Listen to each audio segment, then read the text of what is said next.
Morgan, how's it going? Great. Great.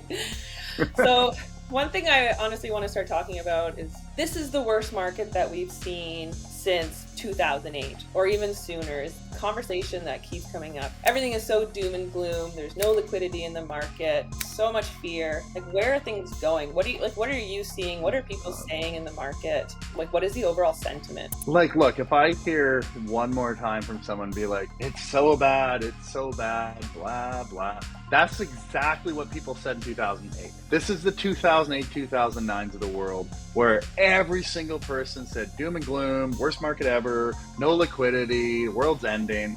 And out of that was one of the hottest times millionaires were made in this industry. I'm not talking just the mining space. I'm talking the more speculative space in general. Like, look, the ventures exchanges in general have the lowest liquidity. When I look at liquidity issues, when I look at lowest points, I go highest opportunity. Because as a young person, there's a risk profile I'm willing to take and all that fun stuff. I look at this and go, commodities are needed no matter what. You can say that it's bad times, bad this, bad that. It doesn't matter. You want to push the world forward, you want to push the green revolution forward, you need commodities.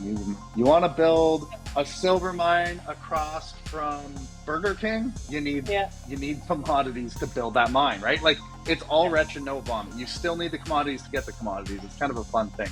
But Absolutely. if I hear one more time about this, I'm just like, come on.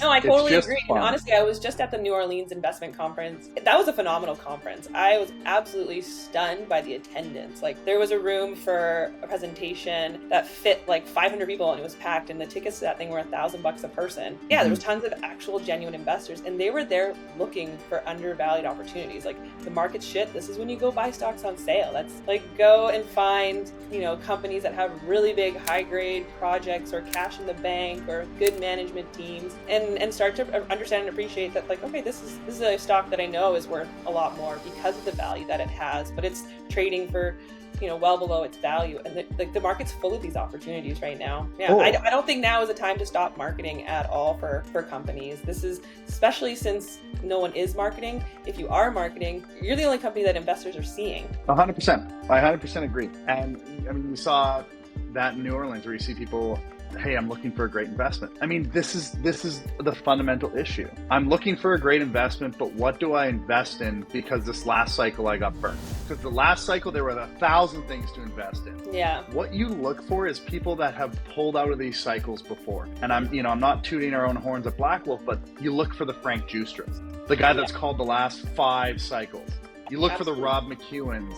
You look for what the titans in the industry are seeing and doing. And every single one of them that I've heard speak recently go, fundamental currency issues, way of life is threatened.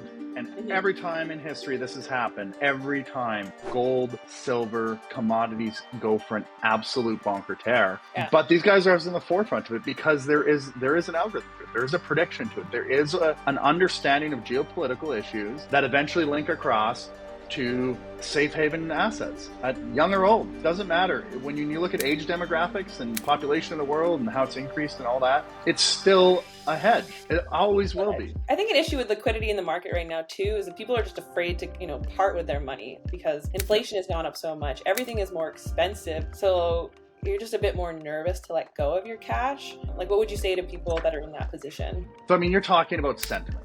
Yeah. I mean, you and I were talking about this earlier. I don't think it's a sentiment. Obviously it is a sentiment issue, but I think sentiment is a symptom of the problem. It isn't the root cause. The root cause in the mining space right now, and in the junior space, is narrative. We have done a horrific job about creating the narrative for requirement. We've completely allowed everyone to push us out of North America, We've said, okay, it's okay to set up shop in China and in Africa and in India and other countries. And then we go, well, hold on a minute. We globalized, and now we need to deglobalize, and we didn't put enough focus on the exploration side of it to deglobalize quick enough. So now we're going to be caught between a rock and a hard place. Countries like China could turn the screws to us. They could turn off the taps to the commodities, and our manufacturing industries will go under in like months because we won't have the infrastructure to deal with that. So I'm a huge proponent of energy independence. North America, Canada, US, get energy independent, get food independent, get commodity independent. There's enough of it here. Once you're done that, re-globalize. Yeah. I'm not an expert on deglobalization, but I feel like it's just common sense and common knowledge that why wouldn't we have these resources here? Why wouldn't we employ people here? Why would we not just make ourselves independent? Yeah, if a war is happening over somewhere else, it shouldn't impact us because we have everything that we're able to produce what we need here. And I would love to see a future like that, especially in a North American continent. I mean, from Mexico to the US to Canada. I mean, we literally have, there's nothing that we don't have here. So yeah, maybe not avocados or, but no, totally. We can get avocados, I think, from like Mexico. I think they have avocados and pineapples. I mean, look at, you have Hawaii for pineapples. If I have to go get pineapples from Hawaii, I will. No problem. But you're not wrong. No, Canada's the biggest, like one of the second largest, if not largest, uranium deposit. We've got, silver in Nevada, we've copper in Mexico. We have everything everywhere. Lithium, you talk about global warming, and something that I hold near and dear is that as the earth gets warmer, what's going to happen to Canada, right? And this is the thing that I think we're missing, the thing that the Saudis are picking up on, actually, the thing that big world powers are picking up on. Well, what happens to a country that is generally cold for 9 months of the year when it gets warmer? You get access to more land to farm, glaciers recede, you get access to more outcrops to mine, to explore, and you have longer seasons. Canada is perfectly positioned, in some parts of the US, including Alaska, are perfectly positioned to meet the demand of the global economy and also its local people. Totally. And an issue with Canada is politics, because we have leadership that isn't in favor of, investing in our resources. Which it makes no sense to me. I mean, 90% of the population lives within 100 kilometers from the border. All it is empty land, open everything. Oh, yeah. We're probably one of the richest countries in the world with resources. We're one of the most empty countries. I mean, it's so large, there's nobody living in it. Why wouldn't we be one of the richest countries in the world and one of the most self-sustained? We could. Look at Norway. What size? I know I don't know exact numbers, but what size is Norway compared to Canada? 100 or something, or probably the same size. Physical land size. Island or something. Maybe not. Yeah, it's not huge, right? Yeah.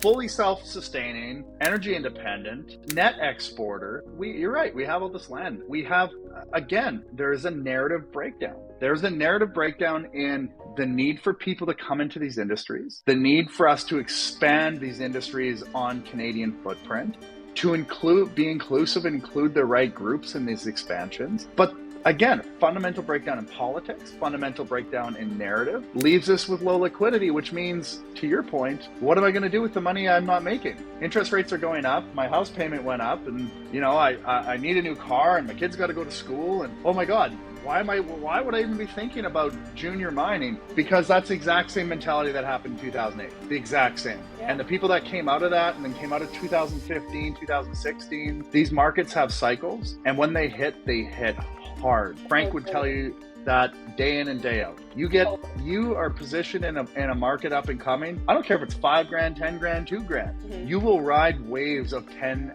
and 100x and 1,000x wins. But you have to, as Frank would say, it's not an industry for widows and orphans. It's an industry for people that have the wherewithal to stay with it during this crap time, to understand there are good teams, there are good projects, and there's capital here. I mean, we just raised $3.3 million, right? In what was said the worst market ever. And we did it above market. And I'll give all the credit to, Frank wrote a good sized check into that. Yeah. But there was people into it because they follow him. They follow people that have done this before. 1990, Steve Jobs gets fired from Apple, starts Next, a company that literally promoted a black box and said, we've got the next greatest education platform on the planet in this computer. The operating software is going to be amazing. They had nothing developed. Yeah. Apple bought it for I forget the astronomical number of money, and then he became CEO again. People follow success, right? They believe in it. As you should. And not every time will it work, but for the most part, when these successful people are concentrated, like the Robert Freelers, the Frank Juices, Rob McEwens, those are the people that will and have the resources to make it a success. That's generally the biggest problem. People run out of the resource to make it a success, or their internal company narrative is to mine shareholders, not to mine what's in the ground. So I think advice now to investors looking for, undervalued opportunities is to look to management, find companies that have management teams or lead investors that have been successful or have a track record of success, and look for companies that are in a good financial position that aren't going to be faced with needing to raise money now or in the near future, which could become a problem for them. So cash in the bank, good management, good projects. I mean, those are just the kind of the simples 1, 2, 3 of investing, really. And that's what we've always said. This has been the same mantra for the entire life. The problem is, how do you know, right? How do you know what's good management? How, like, okay, this person's got all this experience doing this. Did that lead to anything? What is it? Okay, good investor base. What has that person done?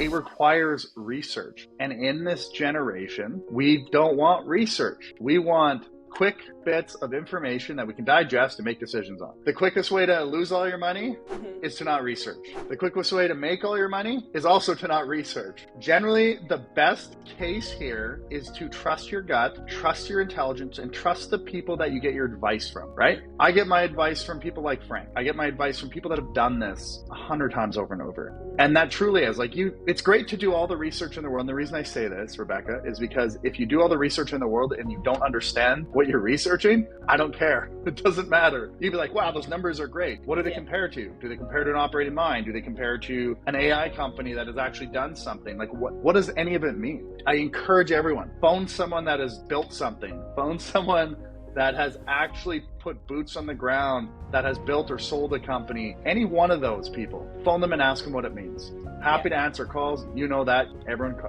My phone is always on 24/7.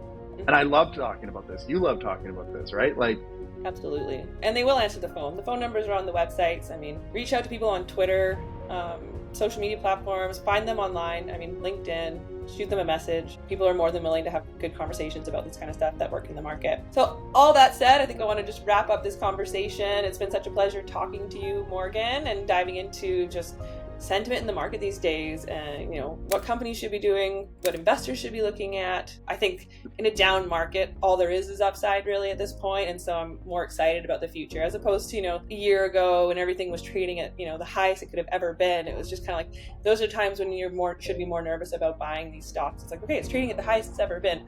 Like there's more likelihood it's going to go down from there versus now it's trading at the lowest it's ever been. So probably going to go up from here. Put it this way. I'll quote someone that I highly respect in this industry, which is Sean Kuhn. And he talks about this all the time with me. And he said, in the last 10 years, there's only been an accumulative of 1 year of commodity bull market. In the last 10 years, there's been a cumulative of 9.5 years of a tech bull market. There is a paradigm shift happening because we didn't invest in the right place. You can't have tech without commodity. Yeah. That's, actually very insightful and pretty eye-opening, actually. So true. Amazing. Okay. Well, thank you so much. Thanks. Great talking to you.